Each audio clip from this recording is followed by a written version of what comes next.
Hello everybody, welcome to my channel. My name is Mehak Bafna and I'm a second year student at Shri Ram College of Commerce, University of Delhi.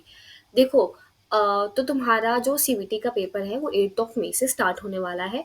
तो अब क्योंकि तुम्हारे CBSE board के papers ख़त्म हो गए हैं या होने वाले हैं, तो मैं सोच रही हूँ कि अब मैं सीयूटी की वीडियोस डालूंगी। एंड सीयूटी के स्ट्रैटेजी वीडियोस तो मैं डालूंगी ही, वो तो रहेंगे ही, कंटिन्यूसली आएंगे ही। मैं जो टॉपर्स हैं उनको लेके आऊंगी डिफरेंट डिफरेंट सब्जेक्ट्स के। एंड हम लोग बात करेंगे कि सब्जेक्ट को तुम कैसे डील कर सकते हो ब्रॉडली। बट मैंने सोचा है कि अब थोड़ा सा प्रैक्टिस ओरिएंटेड ज़्यादा होते हैं सीयूटी में, क्योंकि देखो मेरा जो बैच था ना उसका भी कंप्यूटर बेस्ड एग्जाम हुआ है। एंड जो अब तुम्हारा सीयूटी होने वाला है वो भी कंप्यूटर बेस्ड होगा। तो मेरे जो रिसोर्सेज हैं वो तुम्हारे ज़्यादा काम आ सकते हैं, मुझे लगता है। एंड जो जस्ट तुम्हारा प्रीवियस बैच का सीयूटी था, सीयूटी 2024, वो थोड़ा कम रेलेवेंट रहेगा। उसका स्टडी मटेरियल मुझे लगता है कि अब थोड़ा सा हमें क्वेश्चंस तो डेफिनेटली तुम देख सकते हो, बट प्रैक्टिस तुम्हें कंप्यूटर बेस्ड पे करनी पड़ेगी। एंड मेरे पास बहुत सारा ऐसा मटेरियल है जो मैंने अपनी प्रेपरेशन के लिए यूज़ किया था। तो मैं सोचती हूँ कि मैं उसको लेकर के आऊँ। उस पर हम सॉल्व करेंगे क्वेश्चंस डिफरेंट डिफरेंट सब्जेक्ट्स के। English, BST, accountancy and economics, इसकी चिंता तुम छोड़ दो, ये तो मैं करवा दूंगी अच्छे से। ठीक है, मेरे पास बहुत सारे मटेरियल है इधर उधर से, मैंने पता नहीं कहाँ कहाँ से लेते हैं, इनफैक्ट अब मुझे खुद याद नहीं है। पर डेफिनेटली मुझे पता है बहुत ज़्यादा रिलायबल सोर्सेस हैं, उनकी वजह से ही मेरे 790 आउट ऑफ 800 आए थे सीवीटी में। तो चलो विदाउट मच अडू आज हम स्टार्ट करते हैं इंग्लिश से, क्योंकि इंग्लिश की प्रैक्टिस तुम्हें स्टार्टिंग से मुझे लगता है करनी ही चाहिए। क्योंकि इंग्लिश के ना कुछ कंसेप्ट्स इतने ज़्यादा बेसिक से होते हैं, फंडामेंटल से होते हैं, कि तुम्हें एकदम स्टार्टिंग से स्टार्ट करना पड़ता है। ठीक है। एंड तो पहले मैं एक काम करती हूँ, तो मैं सिलेबस दिखा देती हूँ एनटीए का इस बार का। तो देखो ये है तुम्हारा syllabus, factual, narrative, literary, passages and verbal ability में ये सारी चीज़ें दे रखी है। देखो कितना ज़्यादा ब्रॉड सिलेबस है, इतना छोटा इनका इन्होंने लिखा हुआ है, इतने कम चीज़ों में इन्होंने कंक्लूड कर लिया है। पर ये जो जितनी भी चीज़ें इन्होंने मेंशन करी है ना, ये बहुत ज़्यादा ओपन एंडेड स्कोप कर दिया है इंग्लिश के पेपर के लिए। तो मुझे लगता है जितना ओपन एंडेड स्कोप होता है ना, जितना बड़ा सिलेबस होता है पढ़ना उतना कम पड़ता है, और जितना छोटा सिलेबस होता है ना उसके लिए उतना ज़्यादा पढ़ना पड़ता है। क्योंकि इन्होंने बहुत ज़्यादा स्कोप दे दिया है क्वेश्चंस देने का। ठीक है, आप वो कुछ भी तरीके का क्वेश्चन देंगे, किसी भी तरीके का पैसेज देंगे, तुम ये नहीं बोल पाओगे कि ये सिलेबस में नहीं था। ठीक है, अब इसके अंदर भी तुम जो वर्बल एबिलिटी है इसके अंदर तुम ग्रामर एक्सपेक्ट कर सकते हो, क्या आप एक्सपेक्ट कर सकते हो।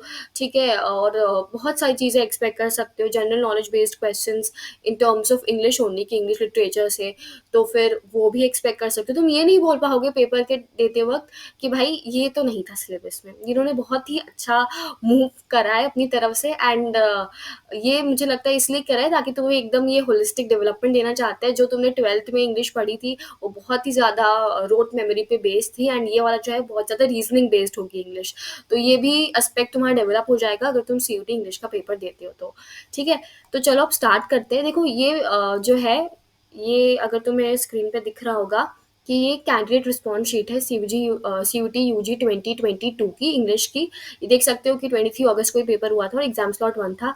किसी भले इंसान ने मेरे साथ ये शेयर कर दिया था, ये उसकी खुद की आंसर जो रिस्पॉन्स शीट थी जो हमें रिजल्ट के बाद अवेलेबल होती है ना, ये वो है।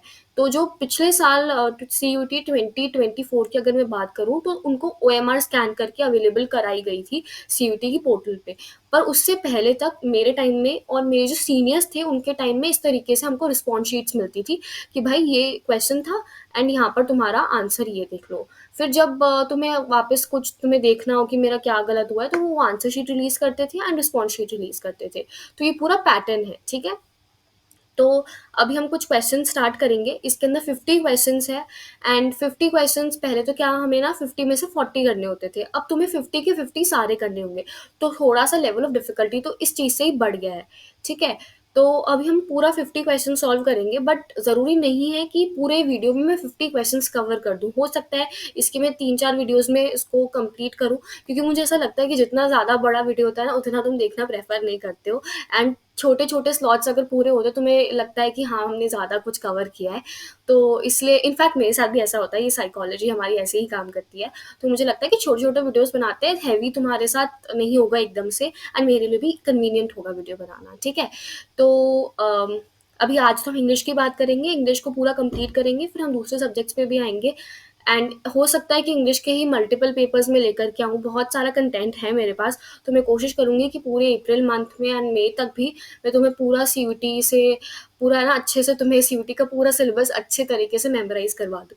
So this is my objective. तो चलो अभी स्टार्ट करते हैं। तो ये रहा पैसेज एंड इसके क्वेश्चंस दे रखे हैं। तो देखो, हमेशा मैं यही बोलती हूँ कि इंग्लिश के अंदर ना पहले क्वेश्चंस ही पढ़ने चाहिए, फिर पैसेज पे आना चाहिए। तो इसके अंदर पूछा है, what is the line live your life in such a way that when you die. अच्छा, ये लाइन कोट करिए, indicate about the kind of life that the father wanted his son to live. ठीक है, ये पहला question हो गया इस पैसेज का। Select the correct answer from the options given below. अच्छा, the reason for being less connected is that we okay. देखो, एक चीज़ तुमने नोटिस करी होगी, मैं कुछ-कुछ चीज़ें जो रीड ही नहीं कर रही हूँ, ठीक है?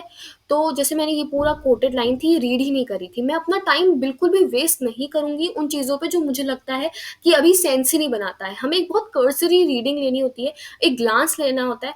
जैसे जो भी अगर तुम किसी के वीडियोज़ देखते हो, किसी टॉपर की वीडियो या किसी भी दूसरे चैनल को या टीचर को फॉलो करते हो, तो वो हमेशा यही कहते हैं कि ऊपर से कर्सरी रीडिंग लिया करो, जो कि कम टाइम में जो है वो कंप्लीट हो जाए। अगर मेरे क्लैट के वीडियोस भी अगर तुमने देखे होंगे, तो मैंने यही कहा है कि कर्सरी रीडिंग लेनी होती है। इसका मतलब यही होता है कि तुम पूरा पूरा एक एक वर्ड बाय वर्ड नहीं पढ़ोगे, तभी तो तुम कम टाइम पे कर पाओगे ना रीडिंग कंप्लीट।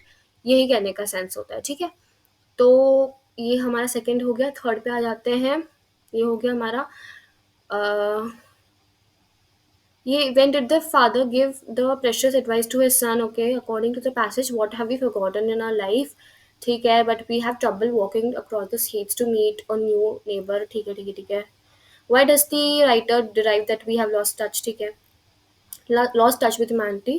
तो ये हमारा पहले पैसेज के कुछ क्वेश्चंस थे। तो चलो अब थोड़ा पढ़ लेते हैं इसको।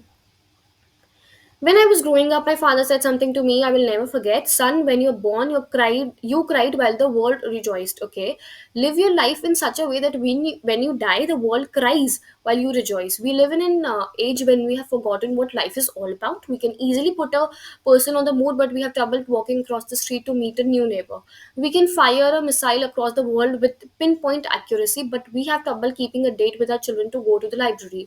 We have email, fax machines, and digital phones so that we can stay connected, and yet we live in a time where human beings have never been less connected. We have lost touch with our humanity, we have lost touch with our purpose, we have lost sight of the things that matter the most. Okay, um indicate about the kind of, ये तो हमने पढ़ लिया था ना कि what does the line live your life in such a way. देखो, सबसे पहले अब हमने पैसेज कंप्लीट कर लिया। पैसेज कंप्लीट करने के बाद क्वेश्चंस को इस बार जो है वो ढंग से पढ़ना है, ठीक है? पूरा पूरा पढ़ना है। तो स्टार्ट करते हैं। What does the line live your life in such a way that when you die the world cries while you rejoice, ये हमने लाइन पढ़ी थी। Indicate about the kind of life that the father wanted his son to live. ठीक है जी। Life of selfishness, देखो ये तो मतलब हो ही नहीं सकता ना। ये वाला आंसर तो किसी भी हाल में करेक्ट है ही नहीं, ऑप्शन ए तो।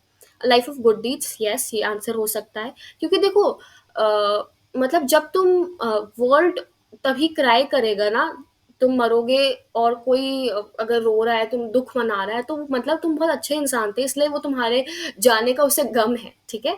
तो लाइफ ऑफ गुड डीड्स हो सकता है। Life of fun and adventure, fun and adventure ठीक है, this is good for you but not for the other people that makes them cry, ठीक है?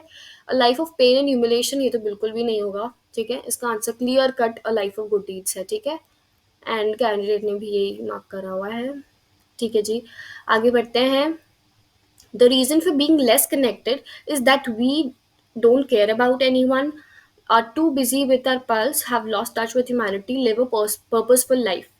ठीक है, ये तो नहीं है ना। लिव अ पर्पसफुल लाइफ जो है ये वाला ऑप्शन, ये तो कह रहा है ऑथर कि हमें लिव करनी चाहिए, बट हम लेस कनेक्टेड है, तो ये कोई नेगेटिव चीज ही होगी। तो are too busy with our pals, don't care about anyone, देखो ये हो सकता है डोंट केयर अबाउट एनीवन, और ये हो सकता है have lost touch with humanity. पर मुझे लगता है कि don't care about anyone is way too brutal and way too categorical to be an answer, ठीक है? तो मुझे लगता है have lost touch with humanity होना चाहिए, क्योंकि ये कहीं ना कहीं एक्सप्लिसिटली भी कहा ही गया है, ठीक है?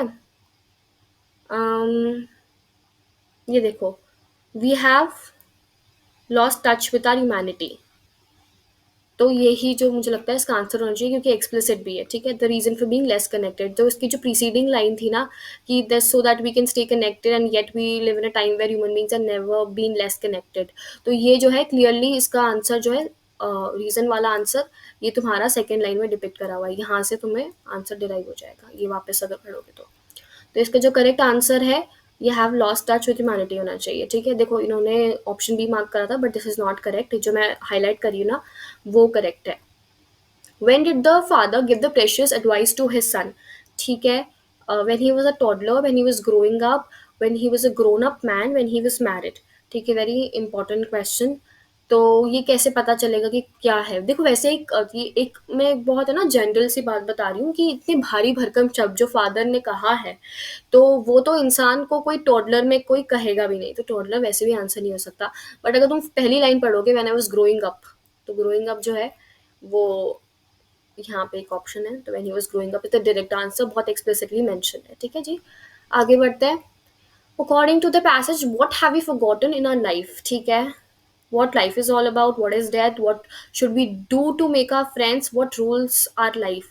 यार ये तो बहुत ही ज़्यादा बेसिक क्वेश्चन है, डेथ के बारे में नहीं बात करी है, और what should we do to meet our friends इसके बारे में भी बात नहीं करी है, व्हाट रूल्स आर लाइफ इसका आंसर यही होगा, what life is all about, life के बारे में इन्होंने बात करी है। ठीक है जी, आगे बढ़ते हैं। But we have trouble walking across the street to meet a new neighbour indicates are. तो इसका answer laziness, indifferent attitude, busy life, hate for the neighbour. I don't think hate for the neighbour is too explicit to mention, उन्होंने सिर्फ एक example देके ही समझाया था और उनका कोई पर्पस नहीं था, मतलब जो है नेबर को इंक्लूड करने का। बिजी लाइफ, इंडिफरेंट एटीट्यूड या लेजीनेस, लेजीनेस भी नहीं है, हेट फॉर द नेबर भी नहीं है। अब ये दो बचते हैं, इंडिफरेंट एटीट्यूड और बिजी लाइफ। देखो जी, इंडिफरेंट एटीट्यूड की अगर मैं बात करूँ that suits well in this situation. The reason being कि मतलब है ना इसके अंदर जो टोन है पूरी बात करने की वो इसी से यही समझ में आती है कि हम फैक्स मशीन इन सब चीज़ों पे इतना रिलाई कर रहे हैं, मेल्स वगैरह पे, डिजिटल फोन्स है, तो हम इन पे इतना ज़्यादा रिलाई कर रहे हैं that we don't care that कोई नया नेबर आया है उनसे हमें मिलना चाहिए। तो ये मुझे लगता है इससे इंडिफरेंट जो एटीट्यूड है वो ह्यूमंस का बाहर आ रहा है। कहीं भी पैसेज के अंदर ऐसा नहीं समझ में आता है कि बहुत ज़्यादा बिजी है हम लोग। ठीक है, बिजी है इन जनरल, अगर मैं बात करूँ तो लोग आजकल बिजी है, बट हमें लगता है कि इस सिचुएशन में इंडिफरेंस जो है ज़्यादा फिट बैठ रहा है। हो सकता है कि बहुत लोगों ने बिजी करा हो, बट बिजी से ऐसा कुछ मतलब है ना, कोई भी लाइन ऐसी नहीं है इस पैसेज के अंदर जिससे हम ये इन्फर कर सके कि मतलब जो है वो, और जो फादर है वो बिजी लाइफ को एक रीजन मान रहा है हमारे इस एटीट्यूड की को, मतलब बिजी एटीट्यूड को एक रीजन मान रहा है हमारे इस एटीट्यूड के लिए। ठीक है, तो जो हमारा एटीट्यूड है वो ही इंडिफरेंट होता जा रहा है, इस वजह से हम लोग ये सारी चीज़ें मतलब ह्यूमैनिटी से इतना दूर हो रहे हैं। ठीक है, तो इसका भी आंसर इंडिफरेंट एटीट्यूड होगा। इन्होंने बिजी लाइफ करा है which is not the correct answer, इस बात का ध्यान रखना। देखो हमारे टाइम पे तो हम कुछ क्वेश्चन छोड़ सकते थे बट तुम नहीं छोड़ पाओगे, तो प्लीज़ अब एक्यूरेसी है ना अपनी इंक्रीज करो, क्योंकि कुछ तुम्हारे पास ऑप्शन नहीं होगा अगर तुम्हें कोई क्वेश्चन नहीं आता, तुम्हें अटेम्प्ट करना ही पड़ेगा। ठीक है, अब नेक्स्ट क्वेश्चन देखते हैं। Why does the writer derive that we have lost touch with our humanity? Because we have landed on the moon? नहीं, ऐसा थोड़ी ना है कि मून पे पहुंच गए और इंसानियत भूल गए, ऐसी तो कोई बात है नहीं। ठीक है, आगे बढ़ते हैं। Because we can fire missiles with accuracy? बिल्कुल भी नहीं।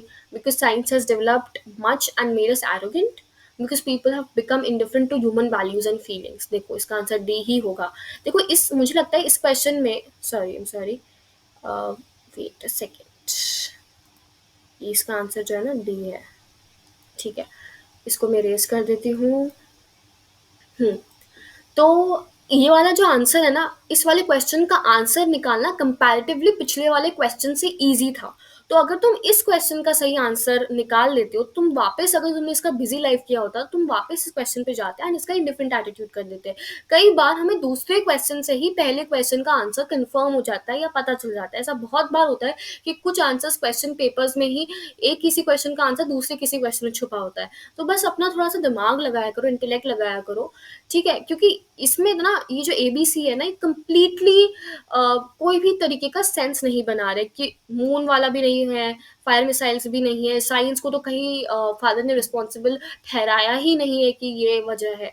तो इसका आंसर डी बहुत आराम से, देखो इसमें भी कैंडिडेट ने ऑप्शन डी मार्क करा है, बट मुझे ऐसा लगता है कि अगर इन्होंने डी मार्क करा था तो यहाँ पर भी आके इनको इंडिफरेंट एटीट्यूड मार्क करना चाहिए था।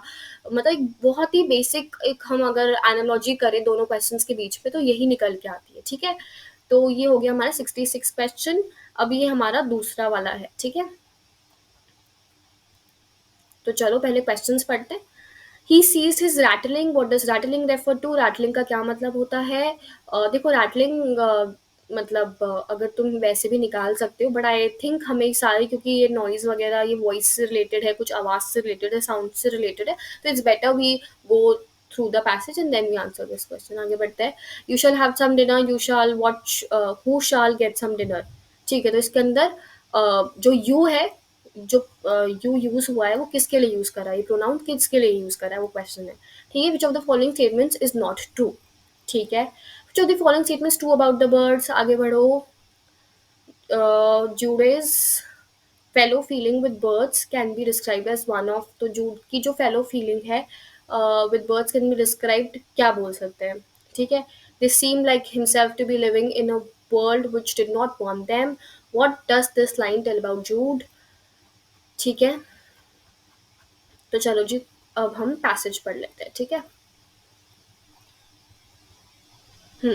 He sounded the clacker till his arm ached, and at length his heart grew sympathetic with the bird's thwarted desires. They seemed like himself to be living in a world which does not want them. Why should he frighten them away? They took upon more and more the aspect of gentle friends and pensioners, the only friends he could claim as being the least degree interested in him, for his aunt had often told him that she was not. He ceased his rattling and they alighted anew. ठीक है, आगे बढ़ते हैं। Poor little dears, said Jude aloud, you shall have some dinner, you shall. There is enough for all, for us all. तो देखो you वाला question था ना प्रोनाउन वाला, तो हम यहीं पे फिगर आउट कर सकते हैं कि यू जो है क्या का क्या मीनिंग है। तो ये मैं पहले अभी हाईलाइट कर देती हूँ, जब हम क्वेश्चन पढ़ेंगे तो हमें याद रहेगा कि यहाँ पर आगे पढ़ना है। ठीक है जी, आगे बढ़ो।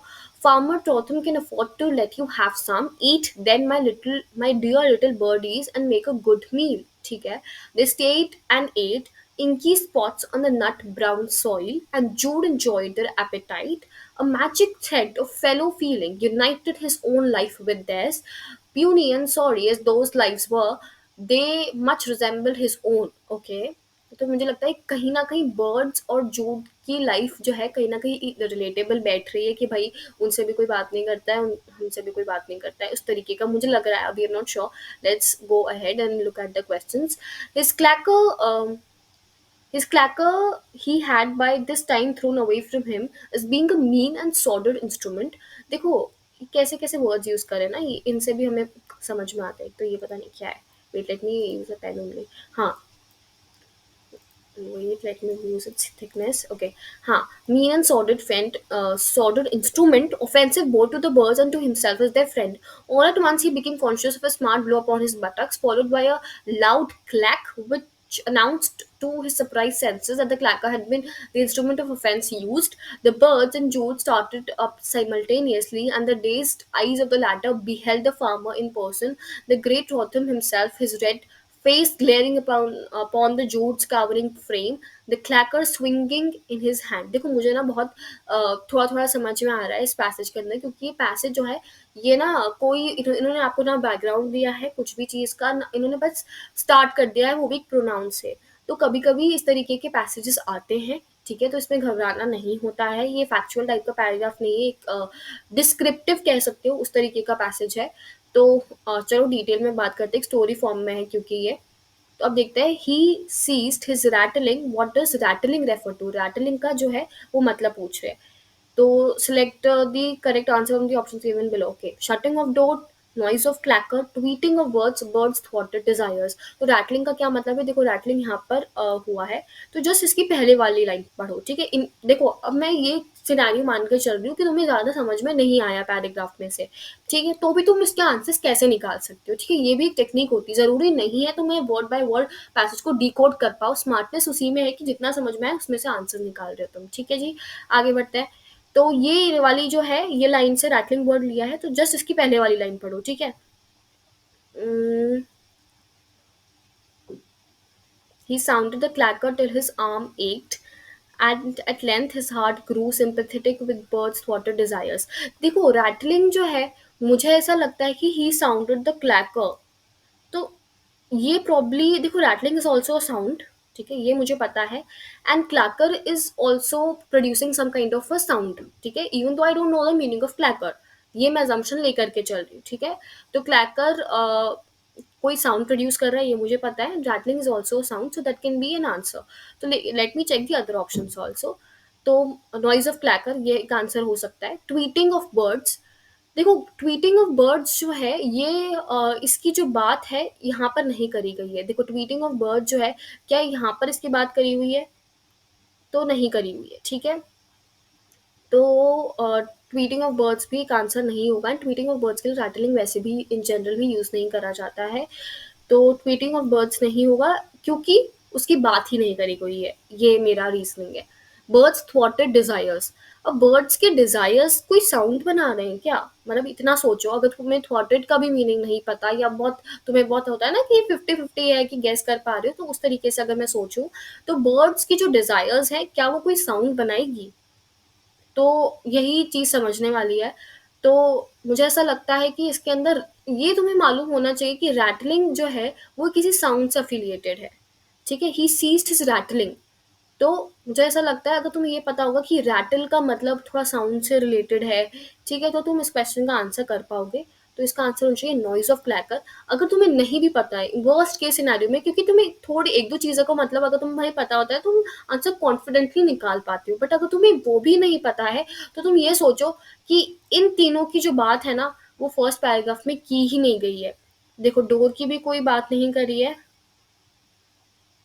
यस, डोर की भी कोई बात नहीं करी गई है। जो बर्ड्स की थ्वॉटेड डिजायर्स की जरूर बात करी है, पर डिजायर्स जो है वो रैटलिंग एक एक्शन है, ये तो समझ में आ रहा ना, ही सीज्ड हिज रैटलिंग एक एक्शन है। तो बर्ड्स के डिजायर से इस एक्शन का क्या लेना देना हो सकता है, ठीक है, इसलिए इस बेसिस पे भी हम इसको एलिमिनेट कर सकते हैं। देखो थोड़ा इंस्टिंक्टिवली भी एक्ट करना पड़ेगा, तो उस हिसाब से भी सोचो। ट्वीटिंग ऑफ बर्ड्स की बात नहीं करी गई है, शटिंग ऑफ डोर की भी बात नहीं करी गई है, तो noise of clacker is the only answer which makes sense, ठीक है। आगे बढ़ते हैं। You shall have some dinner, you shall, who shall get some dinner, ठीक है। तो अब बात करते हैं सिलेक्ट द करेक्ट आंसर, ठीक है। अब मैंने जो हाईलाइट करा था ना वो एक बार चेक कर लेते हैं।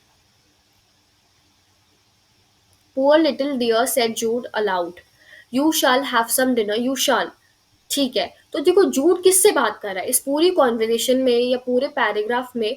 जूड जो है वो बात किससे कर रहा है? क्या वो जूड खुद से बात करेगा क्या? ये बताओ, ये तो नहीं हो सकता। फिर फार्मर ट्रॉथम, फार्मर ट्रॉथम से तो देखो ये आगे वाले पैराग्राफ में भी इन्होंने कहीं लिखा हुआ है कि ये फार्मर ट्रॉथम को देखता है एंड फिर वो डर जाता है उनसे। एंड फार्मर जो ट्रॉथम है उससे एक इन शॉर्ट में अगर कहूँ तो डर रहा है, तो वो फार्मर ट्रॉथम से भी बात नहीं कर रहा है। तो जूड के जो फ्रेंड्स है ना वो बर्ड्स ही हैं, ठीक है, तो वो उन्हीं से बात कर रहा है। मोस्ट लाइकली इसका आंसर जो बर्ड्स है ये तुम भी निकाल पाओगे अगर तुम थोड़ा सा भी अगर तुम समझ रहे हो कि कैसे बर्ड्स की लाइफ और जूट की लाइफ रिलेटेबल है, कैसे वो उनको खाना खिलाता है, तो तुम्हें समझ में आएगा कि मैं क्या कह रही हूँ। तो birds is the only answer, क्योंकि जूट के फ्रेंड्स ही बर्ड्स हैं। पूरे पैसेज में जूट और बर्ड जो है वो उनका इंटरेक्शन शो करा रहा है, ठीक है। आगे बढ़ते हैं। Which of the following statements is not true? Jude love to see birds eating food. Clacker was not a pleasant instrument to Jude later. Birds did not eat food. Jude sounded the clacker. इनमें से correct statement choose करना है, मतलब not true वाला statement choose करना है, ठीक है, ट्रू वाला नहीं करना है। Jude love to see birds eating food, ये तो करेक्ट होगा क्योंकि जूड और वो है जो फ्रेंड्स हैं, ठीक है, ये बात का ध्यान रखो। Clacker was not a pleasant instrument to Jude later, क्यों क्लैकर प्रेजेंट इंस्ट्रूमेंट? क्या हमें देखो इसकी स्टेटमेंट की वेरासिटी चेक करनी पड़ेगी, कितना सही है, वेरीफाई करते हैं एक बार हम लोग कि सही है कि नहीं है। तो देखो which announced to his surprised senses that the clacker had been the instrument of offense used. तो अब ये बोल रहा है जो क्लैकर है वो इंस्ट्रूमेंट ऑफ ऑफेंस है, ठीक है? यानी कि ये क्योंकि ये सरप्राइज हो जाता है कि भाई क्लैकर जो है वो एक इंस्ट्रूमेंट ऑफ ऑफेंस की तरह काम हो रहा है। अब ऑफेंस तो है अगर वर्ड यूज करा है which is in negative sense, ठीक है? तो मतलब clacker not a pleasant instrument to Jude later, ये भी सही आंसर हो गया, ठीक है? क्योंकि उसने एंड में ये कंक्लूड कर दिया। Birds did not eat food, Jude sounded the clacker. Jude sounded the clacker, ये भी करेक्ट है। Birds did not eat food जो है वो ही नॉट ट्रू आंसर होगा।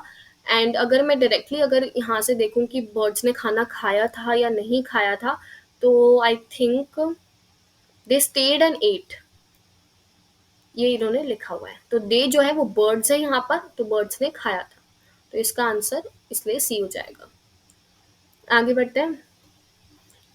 विच of the following statements is true about the birds, इनमें से कौन से स्टेटमेंट जो है वो ट्रू है बर्ड्स के बारे में, ठीक है? Birds were very good and old friends of Jude, ठीक है? देखते हैं, ए हो सकता है बट देखना पड़ेगा कि गुड फ्रेंड्स तो है बट ओल्ड है या नहीं वो देखना पड़ेगा, यानी कि पहले से थे या नहीं वो देखना पड़ेगा। Jude considered birds as his only friends, ये तो सही है, ठीक है? क्यों? क्योंकि मैंने अभी भी तुम्हें बताया था कि वो दोनों रिलेट कर सकते हैं आपस में। एंड उसको ना कहीं पैसेज में लोनली डिस्क्राइब करा गया है इनडायरेक्टली, ठीक है?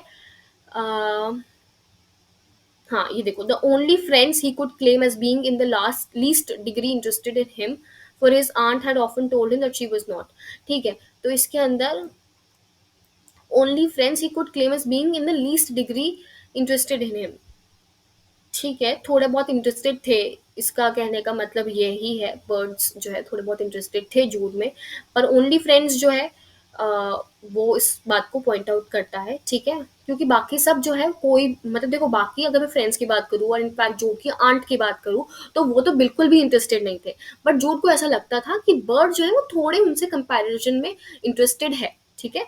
तो इस वजह से इसका जो आंसर है, आंसर तो नहीं है, अभी हम स्टेटमेंट वाइज वेरीफाई कर रहे हैं। तो Jude considered birds as only friends क्योंकि वो ही थे जो थोड़ा बहुत इंटरेस्ट दिखाते थे जूड में, ठीक है जी? आगे बढ़ते हैं। बर्ड्स हैड सम डिनर, ठीक है? Birds had some dinner, did they? But dinner have करा था या क्या क्या टाइम था वो देखना पड़ेगा।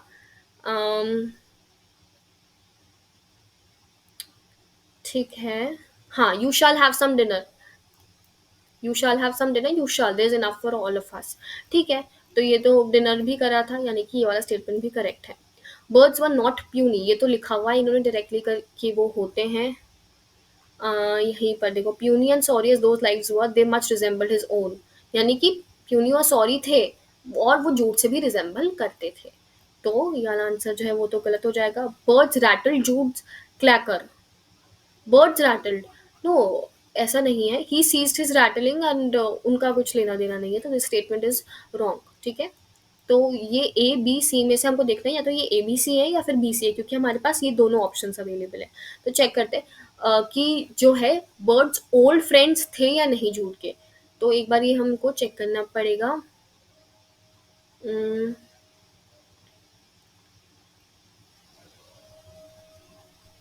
ओके,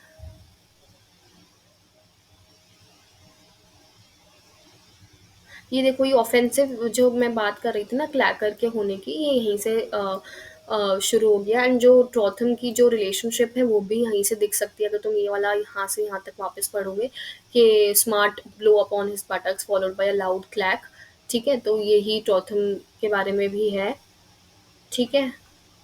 मेरे ख्याल से ओल्ड वाली जो चीज़ है वो इनिशियल ही कहीं पैसेज में मेंशन होनी चाहिए। उम, यार अब ना इसमें कहीं ये नहीं दे रखा है कि ये ओल्ड फ्रेंड्स थे या नहीं थे। अ,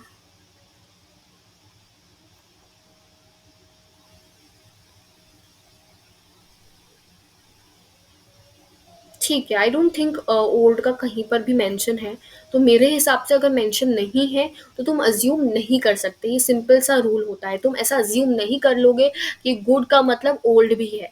तो ओल्ड फ्रेंड्स जो है अ, वो एक तरीके से एक ऑब्जेक्शनेबल स्टेटमेंट है। अगर कोई चीज़ मेंशन नहीं करी होती है और जैसे अगर 50% स्टेटमेंट करेक्ट है एंड 50% मेंशन नहीं है, तो तुम उस स्टेटमेंट को इनकरेक्ट मानते हो। ये सिंपल सा रूल है, ये ध्यान रखना। आगे भी बहुत सारे लोग जो है, मुझे लगता है ऑप्शन ए मार्क कर सकते थे, बट इसका करेक्ट आंसर ऑप्शन सी ही होना चाहिए, क्योंकि ओल्ड फ्रेंड्स के बारे में कहीं पर भी मेंशन जो है वो नहीं करा हुआ है। ठीक है जी।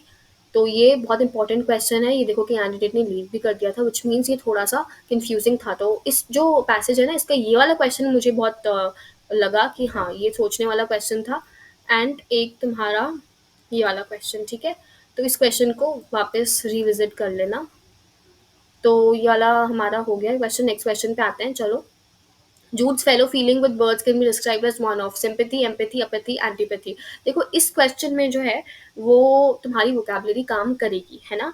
तो वोकैबुलरी का यहाँ पर एक अच्छा खासा रोल आ जाता है कि इन सारे वर्ड्स का डिफरेंस तुम्हें पता होना चाहिए। तो देखो मैं ना, जैसे अगर तुम्हारे पास ज़्यादा टाइम हो तो तुम ये वाली बुक पढ़ सकते हो, जो वर्ड पावर करके नॉर्मन लुइस की एक बुक है, वो वाली पढ़ लेना, ठीक है। क्योंकि इस उसके अंदर ऐसे एक रूट से या फिर एक जैसे पैथी वर्ड जो है वो उसका मतलब होता है फीलिंग। तो एक ही वर्ड से वो मल्टीपल वर्ड्स आपको साथ में जो है याद करवा देता है ऑथर। ठीक है, इस तरीके से उनकी बुक को डिजाइन करा गया है कि वो एक रूट लेते हैं, उस रूट से जितने भी वर्ड्स पॉसिबल है वैसे वो समझाते हैं। यानी कि बहुत लॉजिकल फ्लो है उस बुक का। अगर तुम चाहो तो वो बुक पढ़ सकते हो, मैं उसकी जो लिंक है वो डिस्क्रिप्शन में डाल दूंगी। ठीक है, तो वो बुक जरूर पढ़ लेना। एंड देखो वो बुक बहुत मोटी है, तो अगर टाइम मिले, तुम्हें शौक है थोड़ा इंग्लिश पढ़ने का, तो तुम पढ़ सकते हो। अदरवाइज उस बुक के बिना भी सीयूटी का इंग्लिश का पेपर क्रैक हो सकता है, ऐसी कोई बड़ी बात नहीं है। बट वो मैंने पढ़ी थी तो मुझे बहुत ज़्यादा अच्छी लगी, तो मैंने सोचा बता देती हूँ। ठीक है, तो चलो इसका मीनिंग समझते हैं। सिंपैथी क्या होता है? जब दो लोग, जैसे फॉर एग्जाम्पल एक इंसान है, ठीक है, मैं हूँ और मेरी फ्रेंड है, ठीक है। मेरे अच्छे मार्क्स आए बहुत ज़्यादा, ठीक है। ऐसा हाइपोथेटिकल सिचुएशन में यही सोचना चाहिए, ठीक है। तो मेरे बहुत अच्छे मार्क्स आए एंड मेरी फ्रेंड के उतने अच्छे मार्क्स नहीं है, ठीक है। मैं उसको बोल रही हूँ कि कोई बात नहीं, नेक्स्ट टाइम अच्छे से स्कोर कर लेना। तो वो सिचुएशन क्या हो गई? सिंपैथी, ठीक है। और फॉर एग्जाम्पल मेरे अच्छे मार्क्स आए हैं एंड ये सिंपैथी का मैं तुम्हें समझा दिया।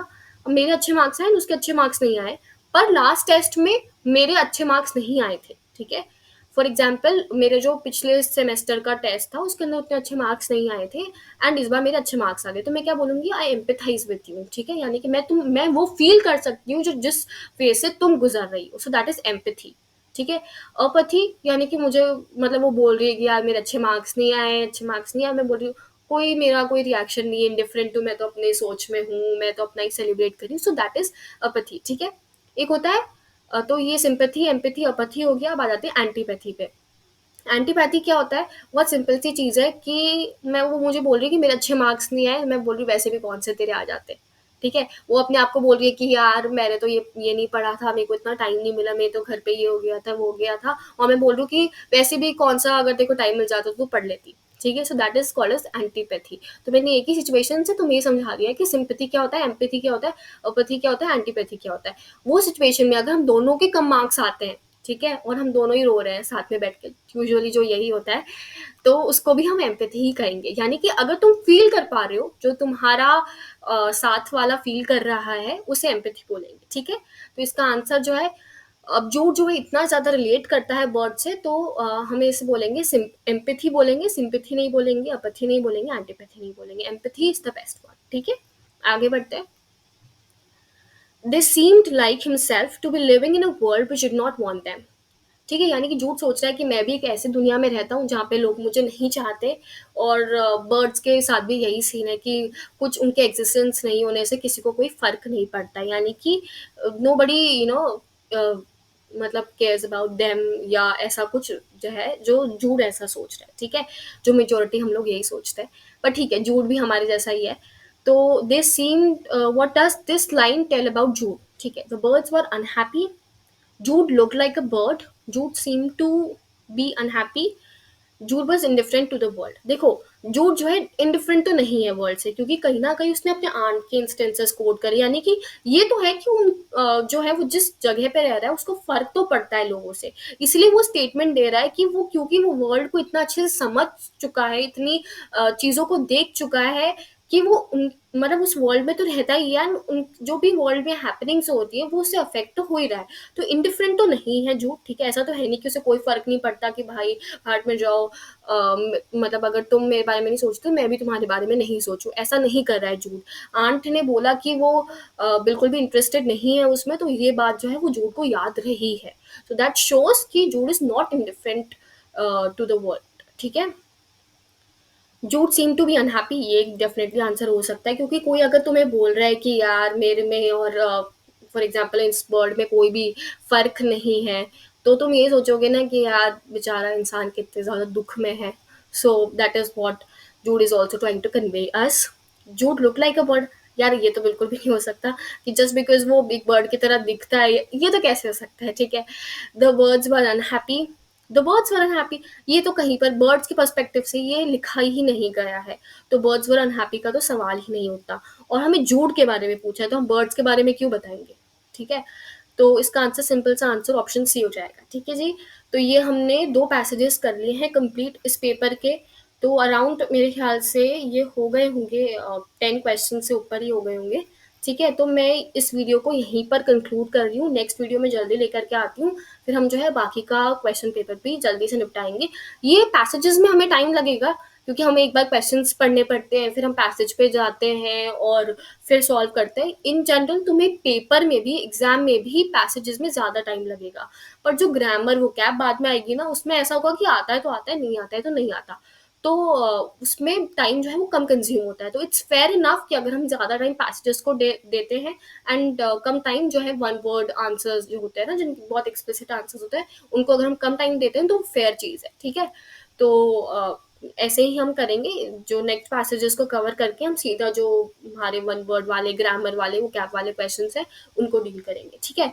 तो अगर वीडियो अच्छा लगा हो तो लाइक करना, मेरा ये इनिशिएटिव अच्छा लगा हो तो भी मुझे बताना कमेंट सेक्शन के अंदर। तुम्हें कुछ और चीज़ें शेयर करनी है तो भी तुम बता सकते हो, तुम्हारे बोर्ड्स कैसे गए वो भी ज़रूर बताना कि कैसा गया है, और सीयूईटी के लिए तुम्हारी प्रेपरेशन कितनी है, क्या क्या चीज़ें चाहिए, मैं डेफिनेटली उन पर काम करूँगी, ठीक है। तो बस आज का वीडियो यहीं पर एंड करते हैं, और अगर ऐसे और वीडियोस चाहिए ना तो चैनल को सब्सक्राइब करके रखो, ठीक है। मिलते हैं नेक्स्ट वीडियो में, बाय बाय।